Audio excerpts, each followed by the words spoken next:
Hello everybody, welcome back to Motorsport Manager. It is time now to finally say goodbye to Thetimix Racing. Cairoli and Menezes have served us well as drivers. Blomqvist, our designer for basically forever. Griffin Clark, mechanic, and of course we added Georgios Constantitis this year. One thing that is interesting is I did win Manager of the Season. That's a nice little wrap-up. Cairoli is our driver of the year, but it is time to move on. And we're just going to hop over here where we can see I'm maxed out on race management, maxed out in financial. I'm now 43 years old, and we've got loyalty of 17, so that's not quite up all the way. And I'm about to make it lower because it goes lower when you switch jobs. Down here we start off with the jobs that are available in the Formula 1, Formula 2, Formula 3, the single-seaters. Then we've got the DTM, 4 teams looking for people, more looking for people in the WTCR. And then the WEC, the World Endurance Championship. And we're, of course, going to go to the bottom tier of these two. Says second place and fourth. One thing to keep in mind, they only have 6 teams per division in the Endurance. And we're going to go with Alpine Matmut there. They're the higher ranking one and clearly the better job. And I do need to sort of truth in advertising here. I'm actually redoing this part. You can see applying for the job and bingo, loyalty stat has already gone down.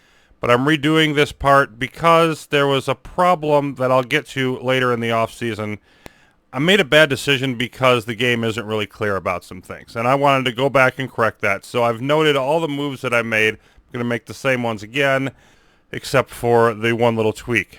So, thanks for the application. We'll be considering your application over the next few days. We'll let you know our decision shortly. And I don't know if it's because I've built up high stats, but it appears that I can basically get any job that's available. And yeah, we've got the rule changes, etc., etc. Don't care about any of that.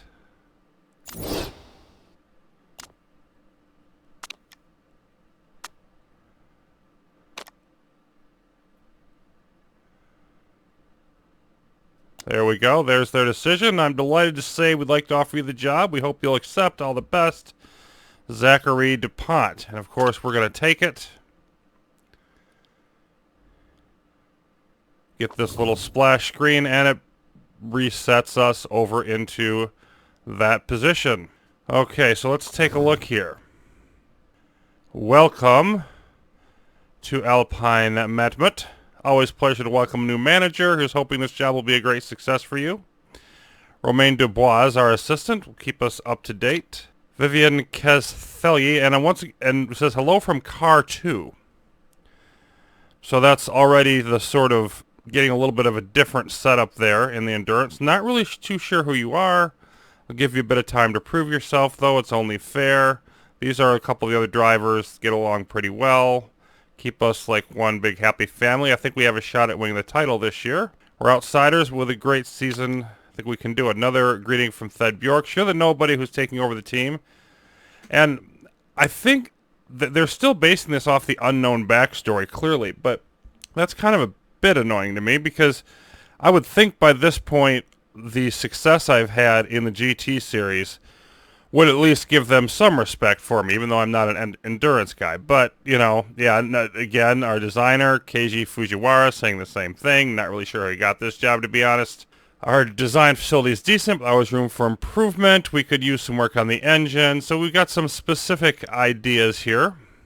And then we've got reports on the drivers. I'm not going to go through all these. We'll take a look at them individually. And you see the end of season prediction, 5th, 1st, 5th. I mean, obviously 3 of them aren't going to finish first. So, you know, it's a bit iffy there. And Zachary DuPont, it's the start of the new season. We need to clarify how well you think that the team is going to do this year. Which sets the payment amount. I'm expecting great things from the team. Extremely talented team. Our facilities are excellent. If you think we can win the team's championship, then I can offer you more support. And before I do that, let's go around and take a look at a few things.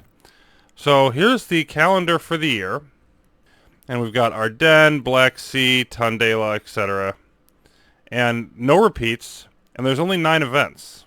We'll end in Sydney. So there's more, gonna be a little bit more space in between everything. You see there's no month that has more than 1 race in it. And we skip the entire month of October here towards the end as an example. And then, yeah, these are the 6 teams that we'll be competing against. And let's take a look at, well, first of all, if we look at the prize fund, at the GT series, where we just finished up, we had 75 million audience, 220 million prize fund, and it was lower audience and 180 million at the lower level. And the upper level here has 380 million, 120, and 250 million prize fund, 120 million audience. So the lower level of the endurance is actually more lucrative than the upper level of the GT series, where we just came from the DTM. So there's a lot more money in the sport here, more notoriety that will go up even further when we switch to single-seaters down the road, but this is where we are. Let's take a look at our rules. The lower tier. Points for the top 10, double points final race of the year.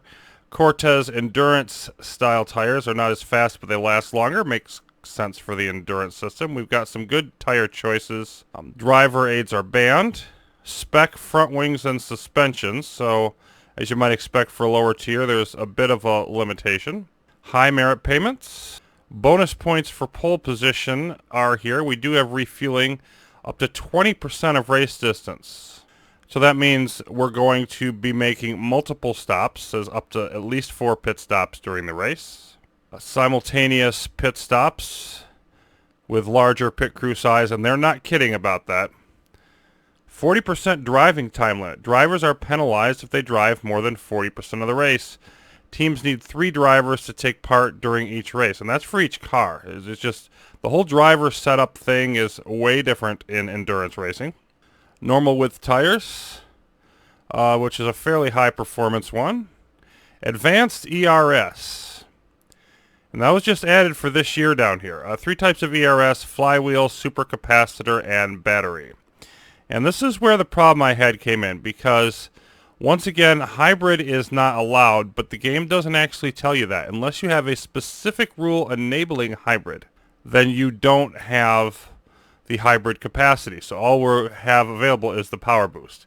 Long practice and qualifying sessions, normal pit stop, both kinds of safety cars, and as is typical for endurance, we go with a rolling start. So if we look at our finances, oops, we're losing almost 1.8 million a race. That's not good.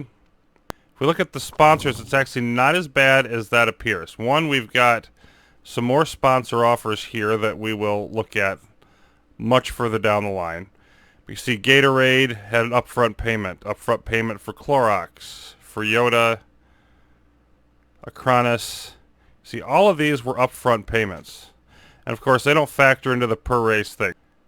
And we can see if we look at the scouting, we did in fact keep all everybody that I scouted from previous. We only have a few drivers actually that aren't. And if we look at the endurance ones, again, same scenario. So there's not a lot of drivers that we can scout. I will go ahead and have them scouted because there's no reason not to grab what ones we can.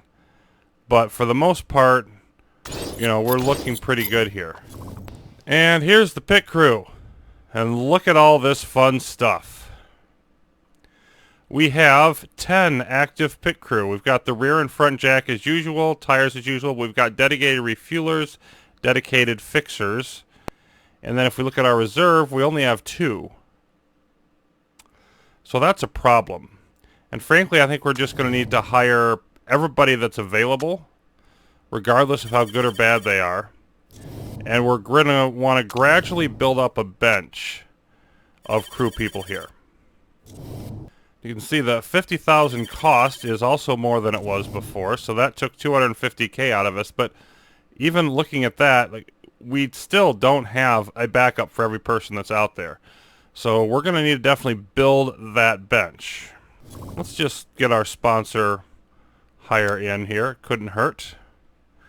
We've got a 7th or above target. Now that's 7th in our within our own division of 12 cars, 6 teams, so we'd only have to finish middle of the pack. And if you look at these other ones, 320K a race, 232K a race, that's definitely going to be the most lucrative one. So we're going to hope we can make that. You can see our marketability overall pretty good, but not great. Alright, let's take a look at our staff. And looks like we're doing okay here. We've got Keiji Fujiwara is good, except, you know, the nose is not spectacular there. We'll go over and take a look at our car, and we actually can't design that. That's a spec part. So is the suspension, which he's really good at. We just take a quick look at our overall here. It says we've got the best car overall on the grid, but we're second on the engine, looking strong on everything else. The other thing is, it's not immediately obvious, but we're actually going to be pretty tight on money. They've already given us some of the prize money and other things from last year, and yeah, we're gonna, the chassis are much more expensive at this level, so I don't want to replace anybody I don't need to. He's got a maxed out engine. You know, his worst element is one we can't design. I'm gonna stick with Fujiwara. Now we've got Gleisner, who's a strong mechanic, and strength is in reliability. George Roach, and I really feel like I want somebody better on performance, number one, and it won't cost that much to replace him. So this is one of the places that I decided to make an adjustment. And if we look at our race mechanics, and I'm just going to say at least 3 stars to limit the list. And I already went through a bunch of these people, of course. And here's where I came out. Livio Calavita. And the chemistry is a problem, but that'll just take time to overcome. Fixes is decent. I mean, concentration, reliability, performance is maxed out, which is great. And pretty good on pit stops as well. So I like the idea of him, and then he doesn't want that much money.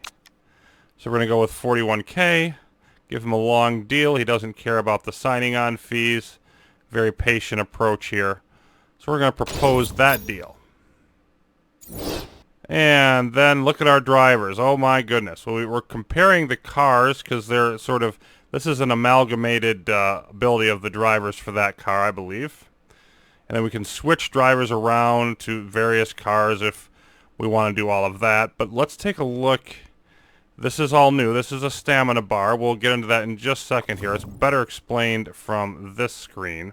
Now, she's one of the drivers whose contract is about to run out.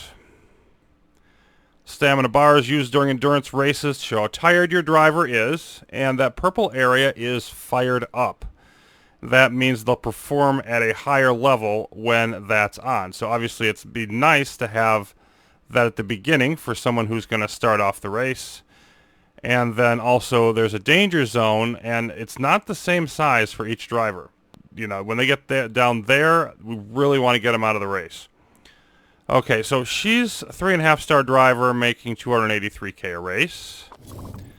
Pierre Thurlet is making more and not as good. And stamina's not as good either, and his fired up zone is down there. So he is good at marketability, but you see his desired earnings are really high, and his contract's expiring. So given our financial concerns, we're going to shelve him. Nicolas Lapierre, we're also going to want to replace him, I believe. Same basic situation. His marketability isn't that high. He wants lots of money. Doesn't do well when he's in first. I mean, there's lots of negatives there. Thed Bjork doesn't make quite as much money, and more importantly, he's got a longer contract, so we're not going to break that and spend $2 million. Andre Negrau, we've got to take care of him. And he needs silence to work his magic, so he likes to, when he is in the purple zone, he does what he wants. So that's a bit unfortunate, but it's also brief. He's an expert at Yokohama. Marketability isn't that high, but he's got a decent ability. And I think for him it's going to depend on how much he's willing to sign for. And Zaid Goddard's going to be around for a while as well. So We've got Goddard and Bjork, and they're pretty much locked in. We've got Negrau, Lapierre, Thurlet, and Kesthelyi. I keep massacring her name. Those are the ones we need to consider, and she definitely appears to be the best deal. And she's interested in coming back, so let's do that. I'm going to see if she's willing to come back for the same price. Equal status, long contract. And let's see about Negrau. How willing is he to stick around for less money? Says wages aren't very important. So I signed him up for $345K. Again, I'm going equal star on everybody. And for the other two spots, we sort of have to go out and find new talent. We'll go up to 3.5 here, and let's just show for a bit why I did that.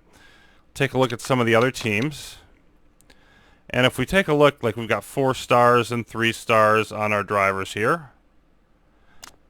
Netherlands. It seems to be between 3 and 4 stars as we go through. Dragon Speed, they're a little bit lower on their drivers, but they are last on their drivers, so we don't want to use the fact that they had 3-star drivers too heavily. Here's Manor, has some of the better drivers.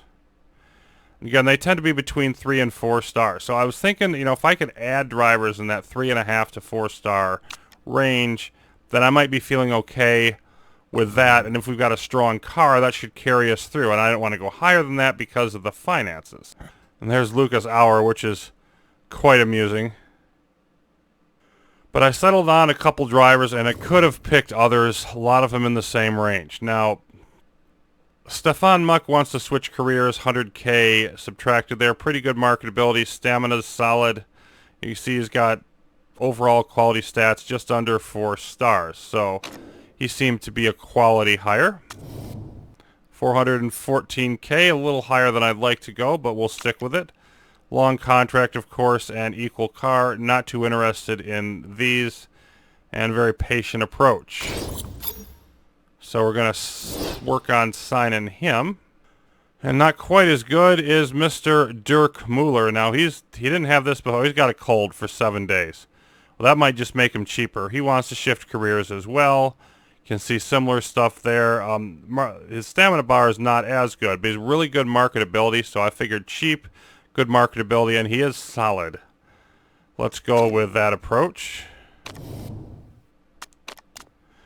343K. I think that's probably slightly less, again, due to the illness than I was able to get him for last time.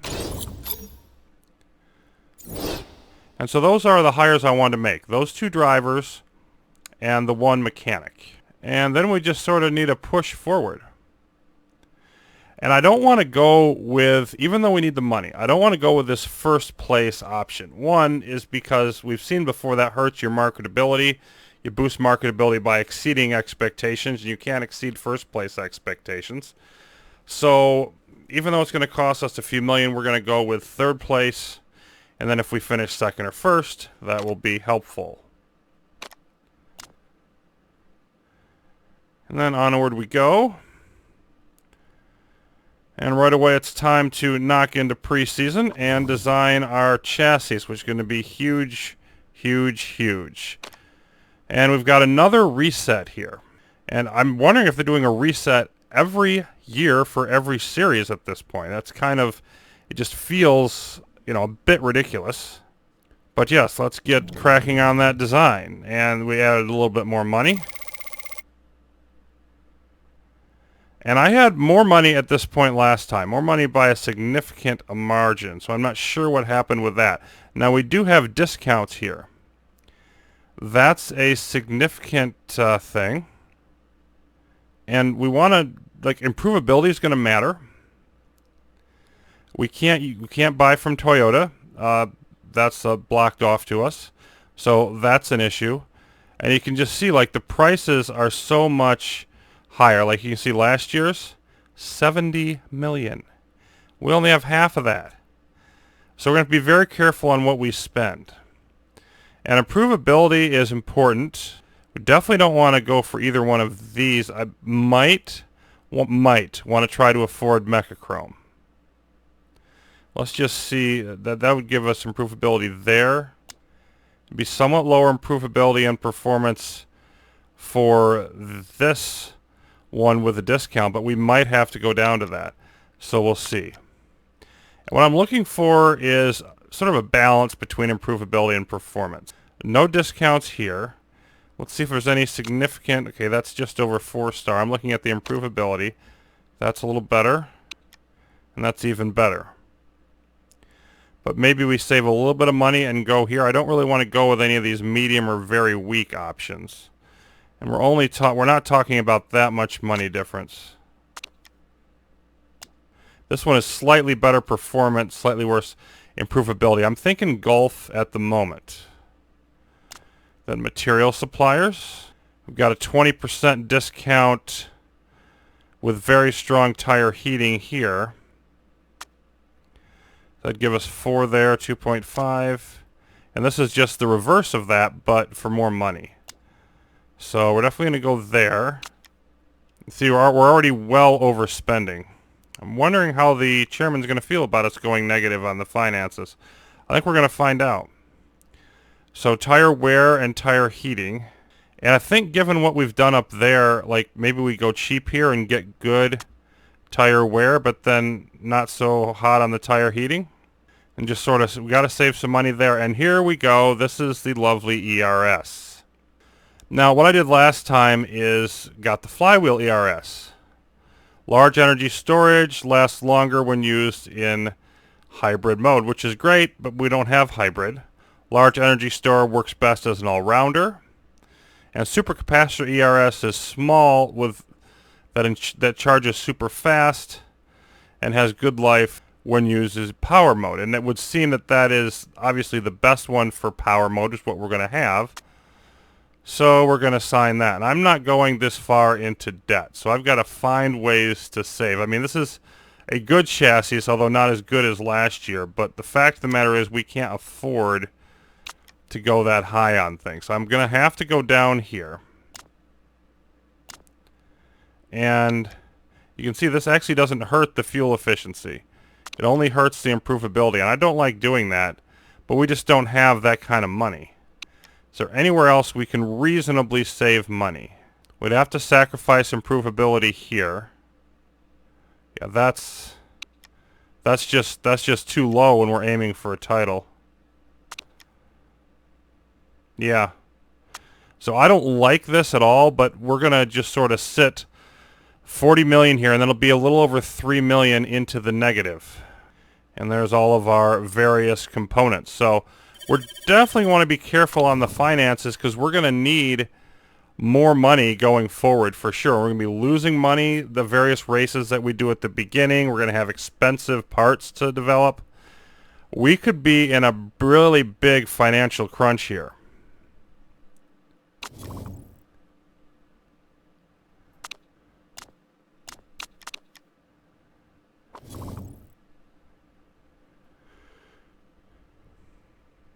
And then we've got mixed reaction to our appointment. Are we really good enough to manage the team? Thoughts are now turning to the next race at Ardennes, where my medal will be tested for the first time. It's trying to put in my last name, which I didn't enter there. Going to give me the benefit of the doubt. It could be a great appointment. And we have... all right. So let's sign that offer to Keslethi. Renewed. Stefan Muck has agreed to join us. Excellent. And that's going to be cheaper than, you know, the drivers that we're going to replace, one of which here is Thurier, excuse me. So you can see we're going to save money per race. We do have to do the brake clause payment, but still pretty happy with that. So she's ready to get the talks out of the way. Thurier is mad. A stab in the back. Yeah, whatever. I just joined the team. Relax. Nice to have those contract talks behind us. Looking forward to my first race. And there's our press release. And we've got an interview with Susie Perry of BBC. Do you think you're up to the task? Review it after a few races. What's going to be your plan with them?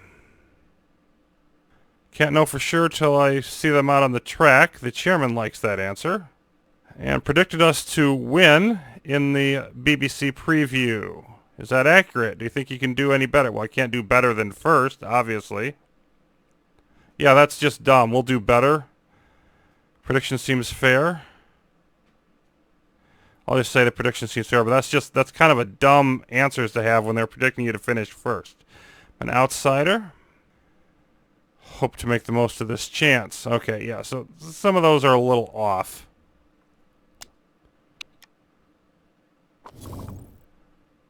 And more contracts coming in, and they like the deals. So Negrao willing to take a pay cut to stick around.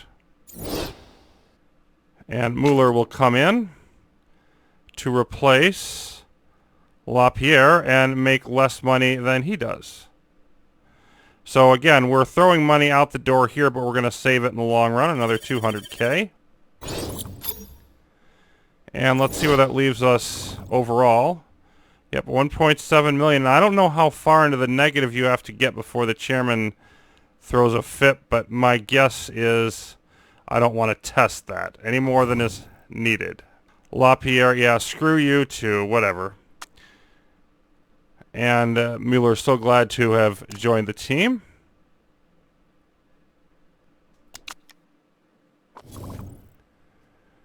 And now we're waiting on our mechanic, who is signing as well. And we'll get rid of George Roach.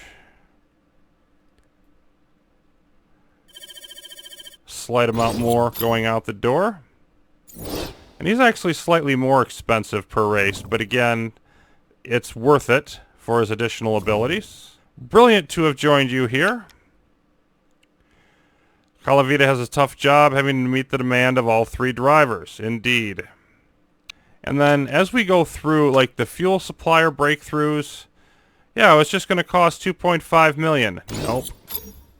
We simply can't afford to spend those kinds of money. We'd love to. Absolutely would love to. We got a bunch of scouting coming in now. But the money just is not going to be there. Okay, so we've got a bunch of scouting, and yeah, I'm not going to worry about that.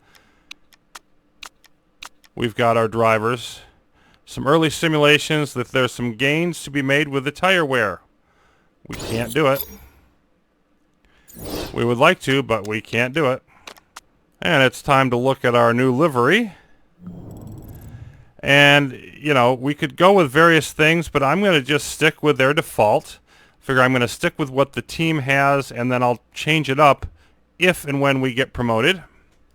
So we're going to be seeing a lot of blue out of this car for sure. Very basic, classic, boring, you know, you can look at that sort of both ways, I would say. Yep, we're going to leave it as is.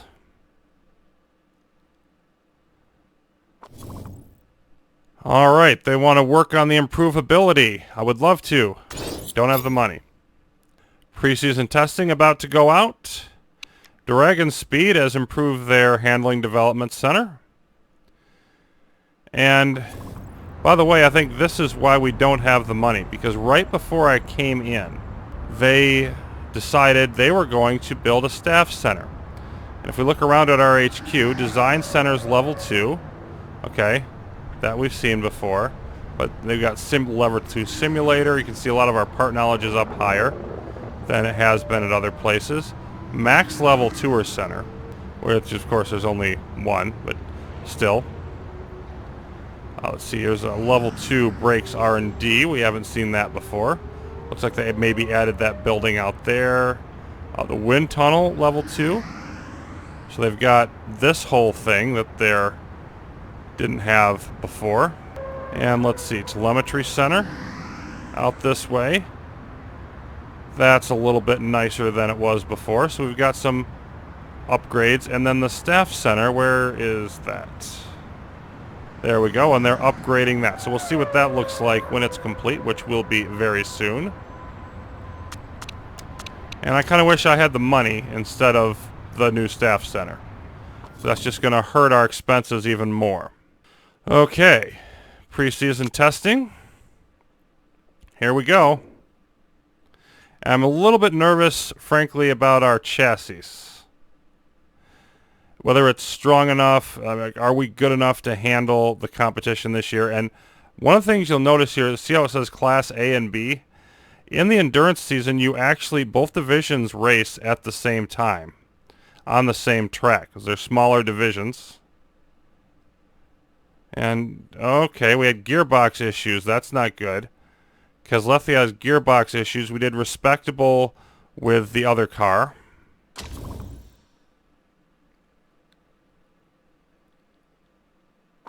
So let's see what they have to say about that. Fairly decent showing. Our performance about where we could have expected it to be. Okay, so nothing specifically about those gearbox problems.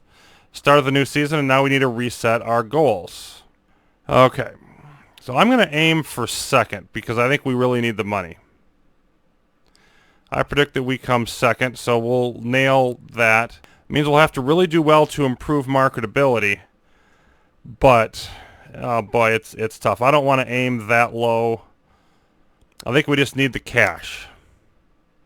So I think second, sort of splitting the difference, taking the middle road, probably makes the most sense here.